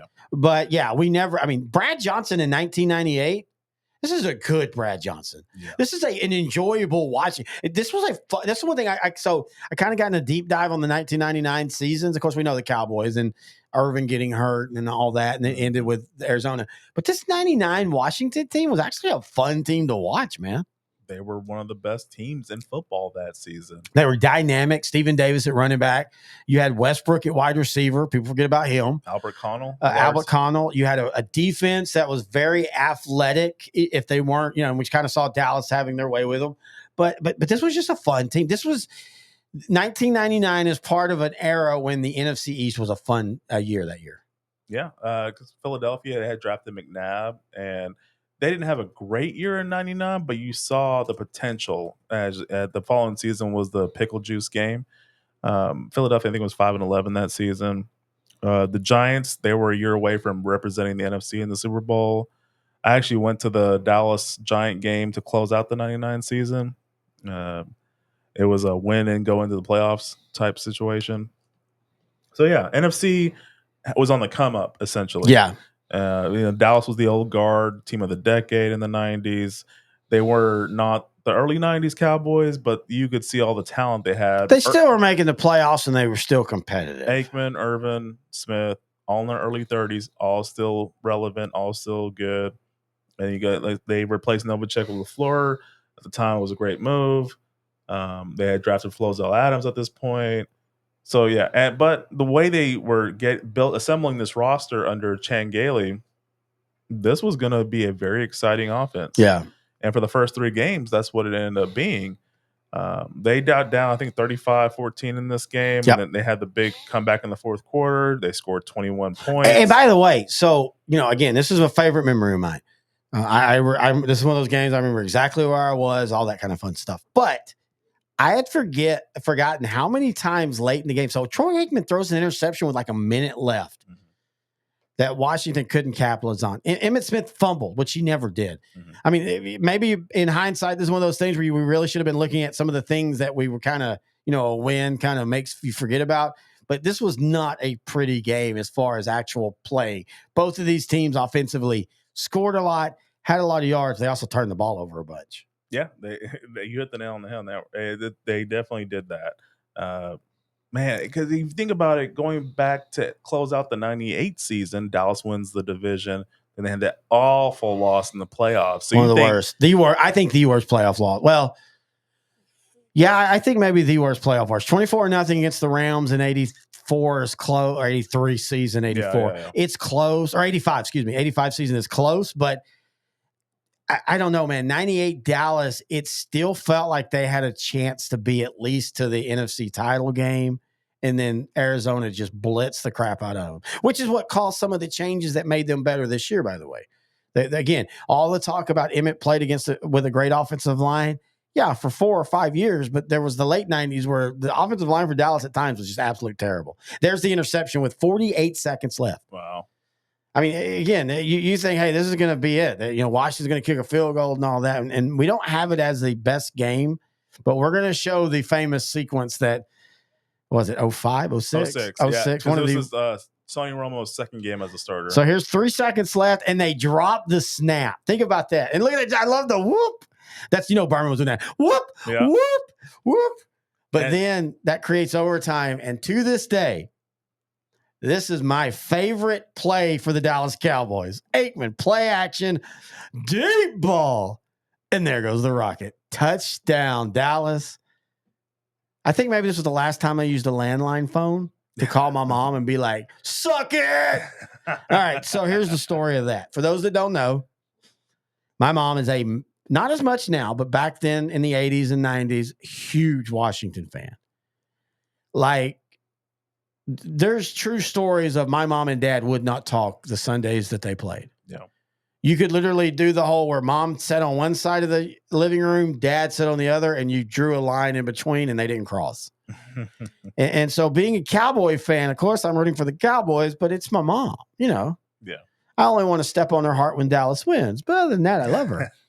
And I've told the famous story where in 1981, when Dallas, I thought, I went to go take a bath and get ready for school because I thought Dallas was about to beat San Francisco. She runs in and not only tells me that Dallas lost, but tells me with a laugh. And she claims now it's more of a chuckle. I remember it as a kid. I'm playing with my G.I. Joes in the tub. Ha ha. Mom breaks down the door. The Dallas Cowboys just lost. They're not going to the Super Bowl. So from that moment on, I was like, I hate that woman. No. But yeah, that's how my mom was. She was a big Redskin fan, big Washington fan.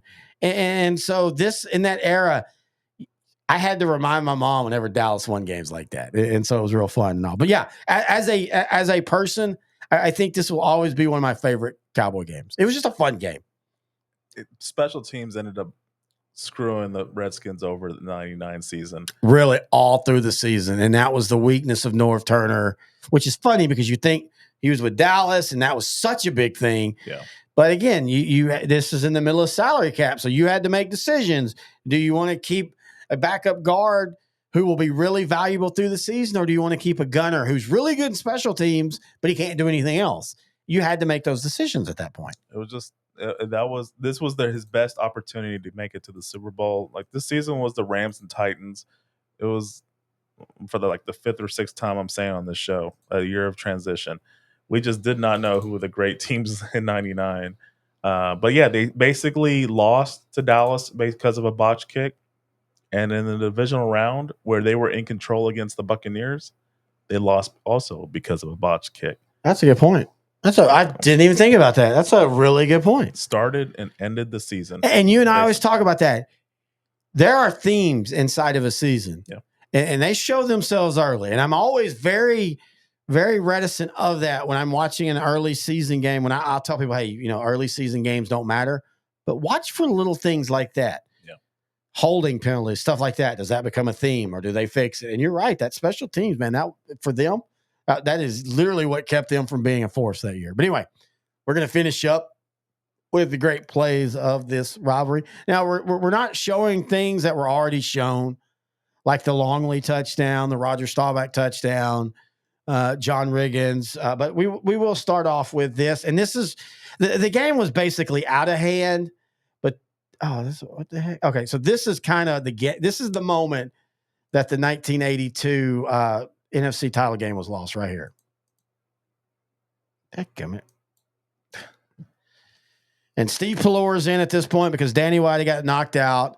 Or the Hogaboom. Or Hogaboom, excuse me. And Darryl Grant pick six, takes it into the end zone. I think at this point made it 17-3, and that's kind of what The game was still close at this point, but that's kind of what won it, which is kind of funny. Again, we talk about themes. Yep. We talk about themes. Later on, the Washington Redskins would basically lose a Super Bowl because Jack Squirt, a linebacker, reads a screen pass, tips it to himself, and takes it in for a touchdown. The very next season, the 14-2 Washington Redskins play the Raiders, and right before halftime, Jack Squirt, who just passed away recently. Mm-hmm. But anyway, so that's one of the great plays for the Washington team. Let's go to one of my favorites, and we'll have to. I don't know if you can hear it, but we'll have to play this. So this is a game that this is what 75. This is right when the rivalry's at its peak, but almost dying. It'll be Cleveland against the Pittsburgh Steelers. They don't necessarily like themselves. Another big rivalry, a divisional rivalry, as is the one coming up Thursday, the Raiders and the Chiefs. Raiders, down he goes. Final second. No, the clock is stopped with 3 seconds. I didn't see any timeout indicator. They're just untangling the players, I believe, and they'll start the clock. We hear it. They're singing happy birthday. Happy birthday is being played now, obviously, for Joe Theismann. Well, if you're watching young Joey, 14 years old, it was Joe Theismann. So talking about that is in 1985, Dallas beats Washington on a Monday night. It's Joe Theismann's birthday, and he had probably his worst game of the Cowboy-Redskin rivalry. And the Cowboy fans who, honestly, you and I have talked about this, Cowboys aren't known for having rabid fan bases. We're pretty much the golf clap and win. Darren Woodson complained about that in the early 2000s. And he was right. He was right. But two of the moments where they were big was, again, that 92 Monday Night Football and this Monday Night Football, where they start singing Happy Birthday and this to ended Joe up Theismann. being Theismann's last year. He got the big leg break in Monday night game against the Giants. Like 6 weeks later? Maybe. Yeah, it was 85, wasn't it? Yeah, it was 6. I think it was 6 weeks later. Okay. But yeah, and again, the one thing that happens after players leave, you learn to respect, and you and I do this anyway, but you learn to respect him. I love Joe Theismann. Yeah. I love Joe. One of my favorite Joe Theismann moments, and we played it during the Green Bay rivalry, is when they beat Green Bay in the NFC title game in '95, and Joe Theismann's just seething. Look at Michael Irvin. He is such a good player because he's so angry. And they showed a point where, when Dion had that big completion against Green Bay and he starts high-stepping. Yeah. Jay Novacek pick. That's something the league really should look at. Like, he was just so angry. And I respect the hell out of that. Yeah. I respect the hell out of the guy that he's an adult. He was doing a job. But damn it, he hates that team so bad that even as a broadcaster, because I've always joked about this, I'm from Marshall. Yeah, I can't stand Longview, the city I love, but the Longview Lobos. So back when I broadcast football, I had to do a couple of their playoff games. I thought I did fine until people were like, dude, you could tell your Longview just scored on a 60-yard touchdown, because I hate them. So I respect that. But anyway, that's a big moment. Also, we have, We talked a little bit about this. So there's two big moments from 1991 in two different games. So before you play, okay, this is the part I wanted to talk about. Oh, okay, sorry.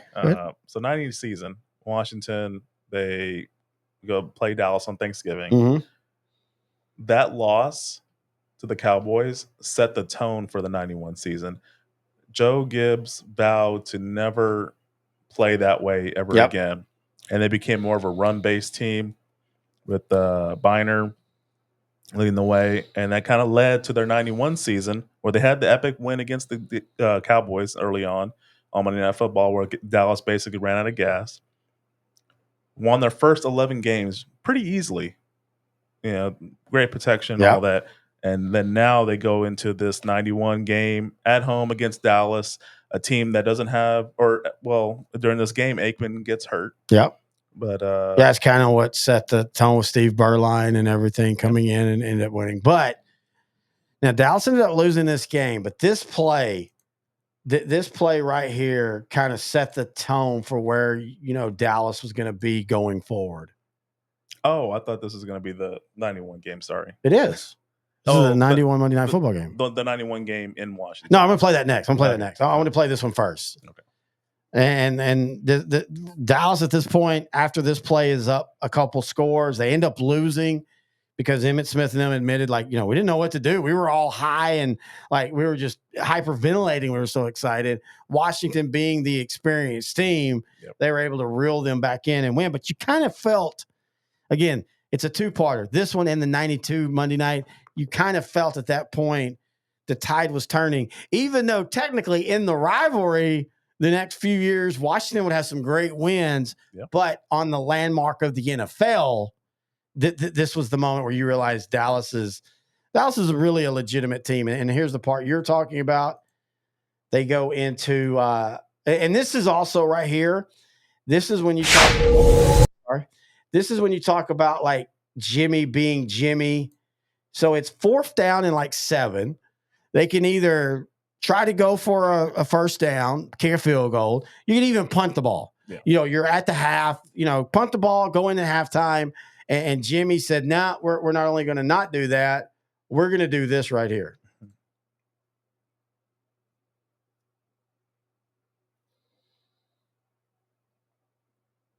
Wow.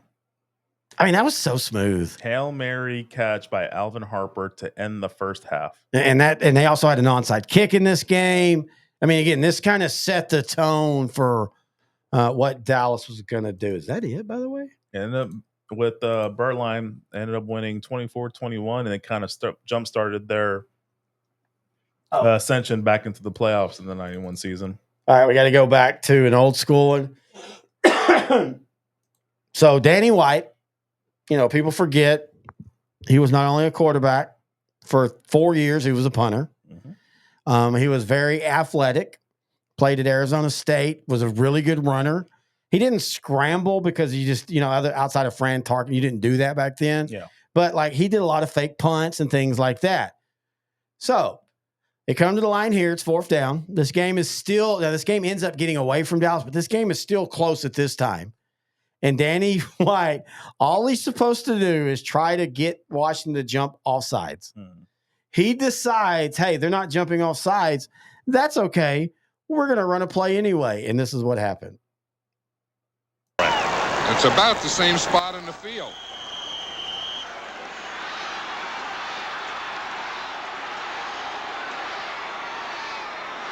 Now, I want to point out, I said Monday night. This is actually like a Sunday afternoon.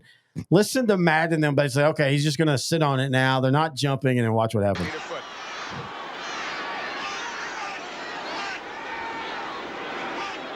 aren't going to snap it. They're trying to draw the Redskins off sides. If they don't go, they'll take the penalty and punt. They'll keep going. They still have 7 seconds. They might want someone else to move. Nobody's going to move. And they didn't make it. So this is famous. You can't really hear it on these, but it's famous because, so basically he goes up to the line and he's just going snap, snap, hut, hut, hut.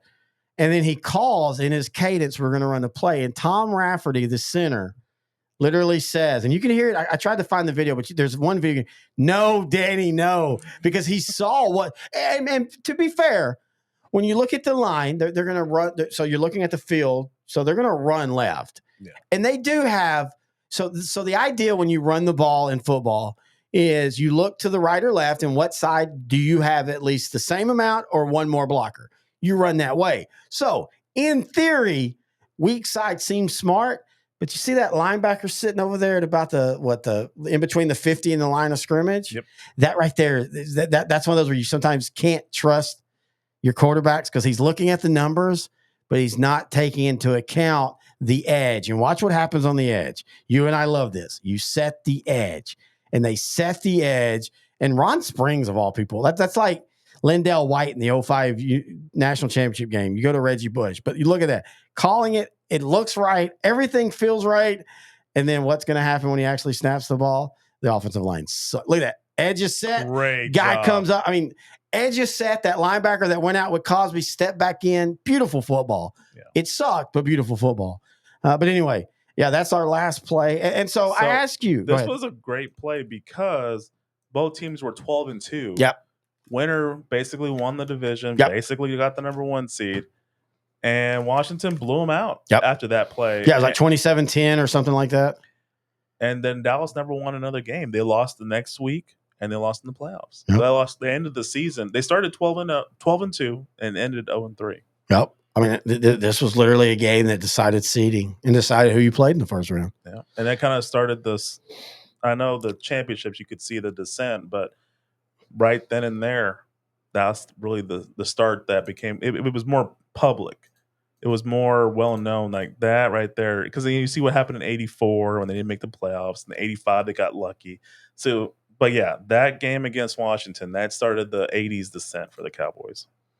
So when you look at this rivalry, what, in your view, what about it? Oops, sorry, I didn't mean to do that. What about it makes it great? Memorable moments, important games that decided playoff seeding, division titles, and then personally, for someone that grew up in the '90s and 2000s, it was just like playing. As an only child, I don't really understand it, but I kind of get the reference in a way. It's like fighting with your younger brother. Yeah. It's just like beating each other up.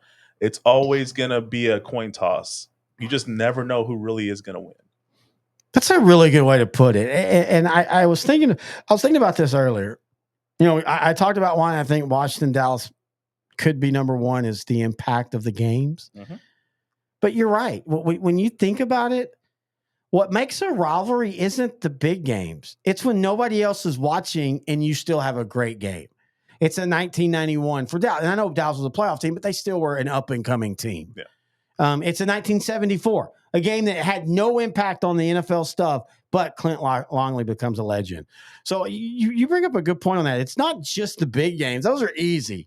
It's when you have big moments in games that might not matter on the thing. But anyway. I remember the Tony Romo years. There was one year where Washington was up 6-0, and Dallas finally scored a touchdown. Crap. The 7-6 game. And it was I don't remember what year it was, but it was one of those, I think probably 8 and 8 years. I guess I didn't pull in the sequence. Yeah. Well, is that the game where he got hurt and then he threw the touchdown to DeMarco Murray on fourth down? That was 2013. Yeah, 2013 in Washington. I'm talking about just a random one. Yeah, I kind of remember that game. They were much better than Washington at this point, but Washington was up 6-0, and then Dallas finally had some offense, and they finally scored a touchdown, and they won 7-6.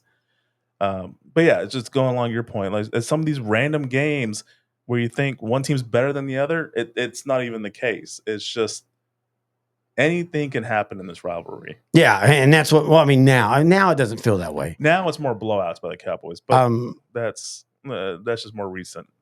But if you take from 1960 to now, generally speaking, it's just a crapshoot. You just don't know what's going to happen. Yeah, I agree with that. All right, we want to remind everybody we have a Patreon now, so you can see all of these shows uncut and unedited because YouTube is very mean to us when it comes to copyright. So you can go to www.patreon.com/OutDrank The Coverage. All shows are free until the regular season. Then we will have a couple of shows that will go behind the Patreon wall. But that is a look at the number 2 rival for the Dallas Cowboys. Of course, we all know what number 1 is. That's going to be the Philadelphia Eagles. And we're going to have fun on that one because that's a show that has many different layers on different. Again, this is why we wanted to do this rivalry series, because even like the Green Bay and the Niners are fun. But when you start getting into the Redskins, Commanders, Giants, Eagles, and even things like the honorable mentions, the 70s honorable mention is still my favorite show. We're going to do a 90s honorable mention. Cardinals will be making another showing. Houston will be making another showing. The Steelers, Minnesota, Buffalo. The 90s honorable mention is going to be just as fun as the 70s. And then, of course, we will end it with the Eagles. But until next time, he's intern Noe. I'm Terry Bennett. This has been OutDrank The Coverage, the top 5 rivals of the Dallas Cowboys, brought to you by Grandeur Pest Solutions right here on L.